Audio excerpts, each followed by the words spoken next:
എന്നോട് ഒട്ടുമിക്ക ആൾക്കാരും ചോദിക്കുന്ന ഒരു ചോദ്യമാണ്. ഇന്നലെ വരെ എനിക്ക് $100 ഉണ്ടായിരുന്നു, ഇന്ന് നോക്കുമ്പോഴത്തേക്ക് $80 അല്ലെങ്കിൽ $90. അത് എന്തുകൊണ്ടാണെന്ന് പല ആൾക്കാർക്കും മനസ്സിലാകുന്നില്ല. അതുകൊണ്ടാണ് ചെറിയൊരു വീഡിയോ അവർക്ക് വേണ്ടിയിട്ട് മാത്രം ഞാൻ ഇപ്പോൾ ഷെയർ ചെയ്യുന്നത്.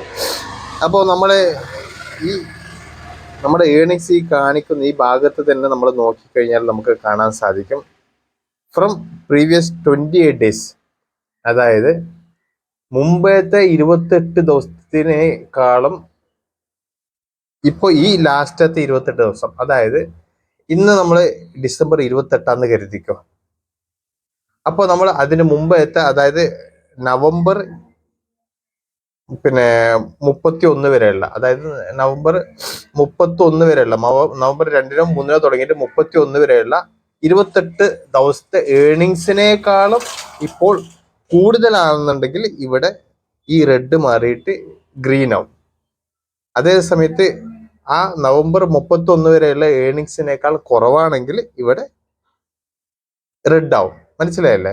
അതായത് ഏണിങ്സ് കൂടുന്ന, നമ്മുടെ വ്യൂസ് കൂടുന്നതിനനുസരിച്ചിട്ട് നമ്മൾക്ക് മുമ്പത്തെ 28 ദിവസത്തിനേക്കാളും ഈ ലാസ്റ്റ് 28 ദിവസത്തെ വ്യൂസ് കൂടുന്നതിനനുസരിച്ചിട്ട് കൂടിയിട്ടുണ്ടെങ്കിൽ ഇവിടെ ഗ്രീൻ ആവും.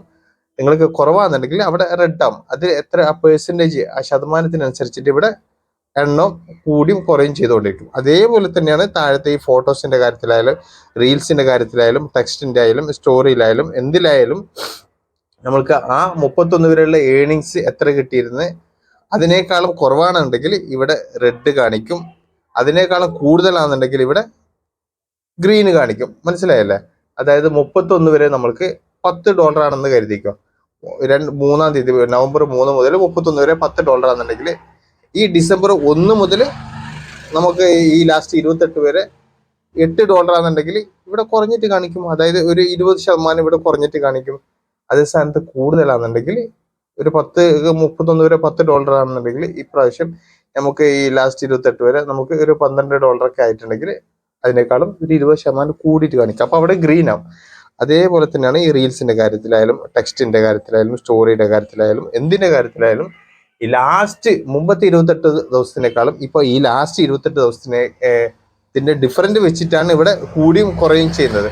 അതെന്തായാലും വ്യൂസ് ആയാലും ശരി, ഏണിങ്സ് ആയാലും ശരി. ഓക്കെ, അതല്ലാതെ ഓട്ടോമാറ്റിക് ആയിട്ട് ഫേസ്ബുക്ക് നിങ്ങളുടെ എമൗണ്ട് കുറക്കുന്നതല്ല, നിങ്ങളുടെ അക്കൗണ്ടിൽ വേറെ എന്തെങ്കിലും ഇഷ്യൂ ഉള്ളത് കൊണ്ടൊന്നല്ല, അത് ഗ്രാഫ് അങ്ങനെ കാണിക്കുന്നതാണ്.